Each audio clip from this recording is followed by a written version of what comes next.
สบายดีเจ้าเมื่อนี้มาแนะนำตัวเป็นทางการชื่อว่าแฮปปี้เนาะมาแนะนำช่อง YouTube เป็นของตัวเองชื่อว่า Happy พาทัวร์บ่ว่าสิทัวร์ทั้งในและก็ทั้งนอกเนาะ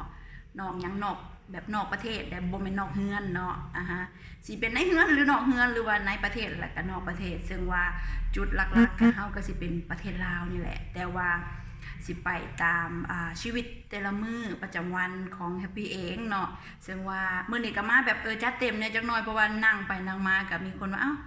แฮปจะคือไปเฮ็ดช่อง YouTube ฝากเลยเอากล้องมาเดี๋ยวก็สิเฮ็ดช่อง YouTube เปิด YouTube เป็นของตัวเองจังซี่เนาะฝากแน่เจ้าฝากแน่รับรองว่าไผที่ว่ากดไลค์กดแชร์หรือว่าอย่าลืมกดกระดิ่งไว้ติดตามเพื่อแจ้งเตือน EP ต่อไปเนาะฝากเนื้อฝากตัวเป็นน้องใหม่เนาะมื้อนี้ก็พ่อไปพ่อมาเนาะแบบหน้าตากับพ่อไปวัดไปว่าแต่ว่าในวิดีโอที่ว่าสิไปก็บ่ให้ตื่นกันเนาะเป็นบางเทื่อบ่มีคิวบ่มีตาก็บ่ต้องตื่นกันเด้อเพราะว่าหน้าสดๆก็ต่างนี่อยู่เจ้าเพราะว่าไก่งามยนคนงามยนแต่งเนาะก็บ่ตีกันจังได๋ก็ฝากไว้นะเจ้า